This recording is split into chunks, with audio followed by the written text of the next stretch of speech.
out here working. You know, about that time again. We're gonna offense up today. What stress, Lucy, Lucy. Oh! Whatever. I kind of like it though. I like it. Hey, I like this. Turf Talk on the road edition. High school to college on the road edition. Hey, my man hit me. He on the road. I'm on the road. But don't ever tell people we don't stop and make it happen for the captains. Hey, this young man right here, I got a chance to check him out his senior year. I started watching him his off season last year. His senior year was last year. As you can see where he's going, he's getting his off season ready now to head on out. The one and only Mr. Bang Bang linebacker, Mr. Sincere. How you doing, man? Oh man, I'm good. Chilling. How you doing? Yeah, we good. We good. We got a slow connection because we both on the road, but we gonna make it happen. So for the people that may not know who you are, go ahead and tell them a little bit of who you are, where you come from, where you headed to, what position you play, etc. All right, man. Well, I'm SYNCERE BRACKETT, class 2024, middle linebacker at Corona Centennial High School. Next year I'll be going to Boise State University to play football. Born and raised in Compton, California.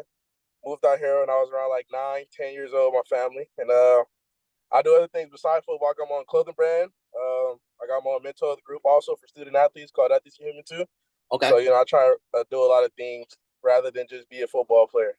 Well, since we're giving bios, I used to work on the radio for 13 years. Let me interrupt you and tell you, what's the name of your clothing? Okay. No, what's the name of your clothing brand? Where can they find that out? And where can they find out information about your mentoring program?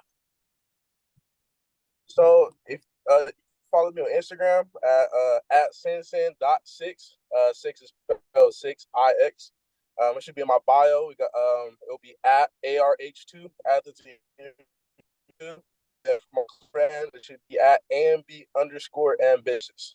Okay. So hey, you never do interviews without telling your business, man. Make sure everybody always take care of your business. With that being said, let's jump in.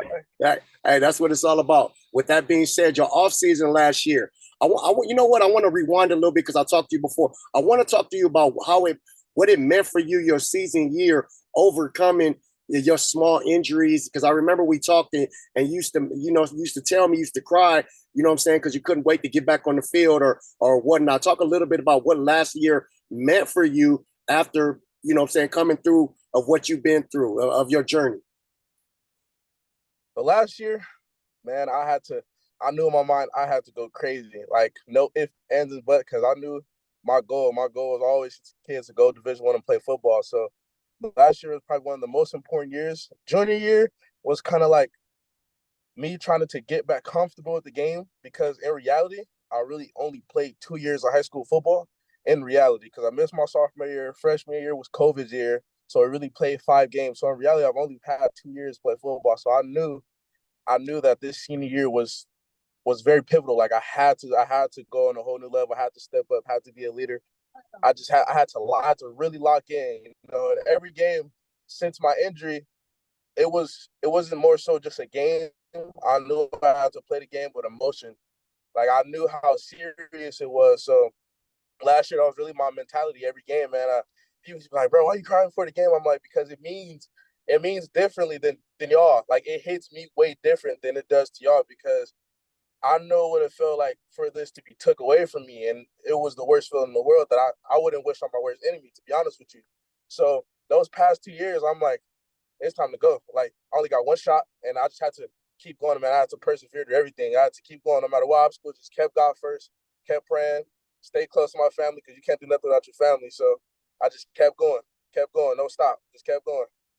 Yes, sir. I think that the reason why I want you to touch on that, because I think it's important, because a lot of people don't understand injuries will happen, and it's part of your journey. You have to get through them. So that's the reason why. And what people don't understand is when you get injured, it's more than just an injury. Like mental health is real. Like people gotta understand like that haven't had like their sport taken away from them. Like if you've been playing this game or any game for that long, like this all you know. I've been playing football since I was 5. Like this is when people say really eat, sleep football, like this is really all I know. Like I came out the womb playing football. Like all I know is football. So it's like when it got took away from me, I kind of like I lost myself. And not too many people know, even before I start playing linebacker in high school. So I used to play for a team called the OG Ducks, and I didn't have no real confidence in myself. So I didn't really the OG Ducks helped me find that find that confidence again and help me find what I'm capable of and find my real talent. And like it really matured me when I was in this ability, know what I'm capable of doing, knowing what I can't do. Like it was just stuff like that. So people don't understand, like when you have an injury, it's more than just an injury. Like it plays a real mental toll on you. No matter what the injury is, it's always going to affect you in some type of way. But if you look at it more as a blessing than a curse, then everything gonna go smoothly. And you just keep praying. It's gonna feel long. It's gonna feel long, but in reality, it's really short. Like time gonna fly by real quick. But that's about it. I got you. I like when young men voice their opinions because it's important for other young men to hear your stories because some of them haven't went through this yet, but will go through it. As you know, it's inevitable. Let's talk about your transition from the off season going into your senior year. What were some things you did to get your body ready and get your, get your mind ready for your senior year? Because you guys played Modern Day and Bosco. Not everybody has that kind of off season where they know they have to play those kind of people. So junior year, off season, going into my senior year, I still stay consistent going to my physical therapy because at the end of the day, I did just have an injury, so I still stay consistent in that. But mostly, bro, I was just with my team, and I was stepping up as a leader because there was no leaders. It was just me. So that's really it, man. I was just stepping up, staying consistent in what I was doing, just staying consistent in my craft. Like that was it. And I focused on the things that were my weaknesses. So junior year, my weaknesses really were like trusting my ability when I'm reading a play. So if a guard go that way, sometimes on junior year, you could even see it on film. I would show right foot and then I'll hit it or I'll hesitate.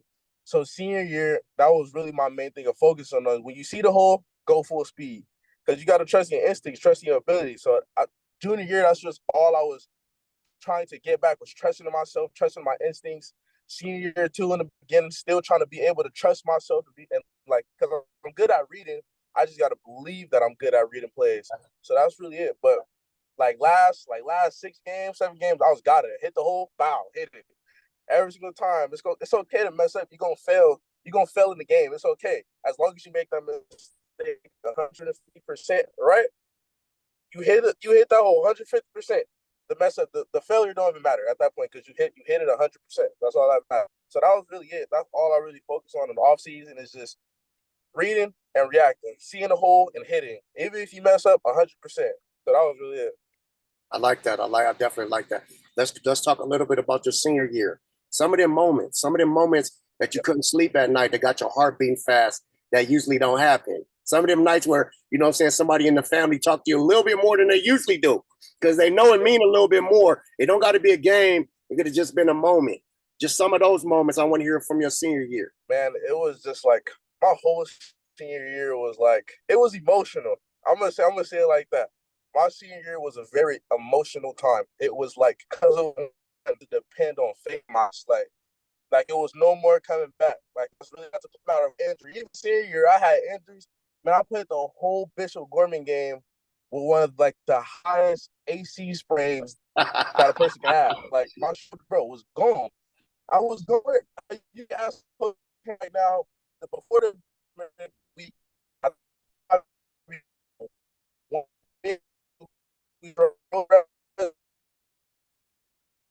For my shoulder, so the pain could kind of relieve. And then that week went to go against Bishop Gorman that Friday. Okay. We lost it. Hold on. Let's get him. We're gonna get it. If you're just tuning in, man, hey, we don't do no editing around here, man. It's Turf Talk. Turf Talk 1-on-1. Where my man? Yeah, we good. Turf Talk 1-on-1. Hey, we're talking to Mr. Sincere. We talking about his game against Bishop Gorman, how he played with injuries, because it's at that time in his life, he knows it's all on the line. The senior season. Go ahead. We tapped in. We listening. Yep. So it wasn't just that game. It was many other games. It was I knew no matter what game, what injury I had, I'm about to be in that game. Period. Yeah. Nobody,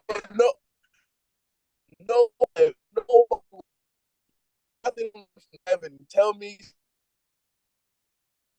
I don't care what the injury was. My shoulder injury happened when we played the Hawaii team in San Diego Cathedral. Man, I ain't never felt nothing like that. I swear, bro. I was like, oh my God. Like I got up, kept still trying to play, and I tried to wrap up, couldn't wrap up. I had no strength, no anything. But end of the story, my senior year, nothing was stopping Sincere from playing in no type of game at all.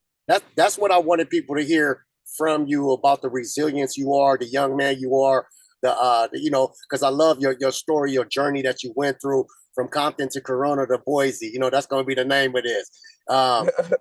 Let's talk a little bit about this offseason. What's going on this offseason, getting you ready for college, and what's your expectations? Like a little bit of nervousness, frightenness. I know, you know, the family, nobody want to say goodbye, but you got to go. So talk a little bit about that. So this offseason, I don't know if you know, but me and my coaches at Boise State, we decided for me to gray shirt for this year. So I'll be out here. I think my moving in date is January 5th. That is my moving in date, actually. It's January 5th. So I'm gray shirting because, one, since Coach Danielson's there, our new head coach, nobody left. Like, everybody were just too hyped. Like, nobody left Boise. Nobody entered the transfer portal at all. Yeah. And we're trying to, they want me to come in and play all 4 years, period, point blank. And, you know, some of those seniors, they got an extra year to play football because of COVID and stuff like that. So this offseason is going to be a grind. Like, it's going to be a real grind. I'm going to have speed trainers. If you do research on my cousin, Clayton Lopez, he was a coach for Texas once upon a time. So I'll be working out with him and some NFL players at EXO facilities in Texas and Hollywood and all those facilities out there. So this year is gonna be a real grind. I even get my workout plan after school when high school ends, and I'll also be taking nine credits, 3 classes at a community college, so I could be ahead, so I can still graduate my junior year. So I'll graduate with my actual class. So I'll graduate college with my junior year of college. So this year's gonna be a grind, but it's gonna be okay. It's gonna be okay. I got time to develop. Physically and mentally. I got time to heal any little lingering injuries that might be there. So I got time to really focus on me, and you know, it's a blessing. I don't think of it as a bad thing. I think of it as a good business. No. I was asking because there's different paths to the freeway. You know what I'm saying? Hey, your journey is your journey. Nobody can put it up, put it down. Yep. Nobody knows because it's your journey. Whether it's a gray shirt, red shirt, black shirt, injury, it don't matter. You know what I'm saying? Whatever your journey is, it's your journey is. That's you and your family's business. I think a lot of people get into the fact they try to assume a lot about players. No, hey, let him and his family take care of it. You know, we've dealt with plenty of college players, so we know it's an array of things that go on behind the scenes or whatever. You get healthy, you get ready, and we can't. I mean, we got big Daylon coming from Mount Sac going out there to Boise State. We got Syncere from Orange Vista going out there. Hey, we know a whole lot of people going out there, man. So we're going to keep an eye on you. We're going to put all your information. If there's business inquiries, people want to talk to you while you're still in town. Hey, man, I told you I really do this. Hey, the one and only Sincere, Centennial, you know what I'm saying? No, well, I forgot. From Compton to Corona to Boise State. Boise. Any last words, anything you want to get out, man, before we let you go? Nah, man, I just want to say thank you to you, though. Come on. For because you don't just do this to me, you do it to all the players, and man, that's a blessing because some kids really need it, and they really, you know, you make them feel good when you do stuff like this. So I just want to say thank you for that, man. Hey, no, I thank y'all for tapping in because I'm not like these other media outlets, man. And if a dude got a 7-star by his name, and I want to talk to the regular cast like myself. You know what I'm saying? I want to talk to the cat. I want to hear your story. Your story is just as important as the next man's story. You know what I'm saying? Because I know you're a dog. I've seen you play. I've seen you cry on the sideline. I know who you are, and I think it's important for other sports fans and other athletes to see who you are too. But if you're just tuning in, Turf Talk, one-on-one with the only one and only bang hitter from Compton to Corona to Boise, Sincere, man. We appreciate you. Thank you for tapping in with us. Yeah, always. Thank you. All right, man. Have a good day. You too.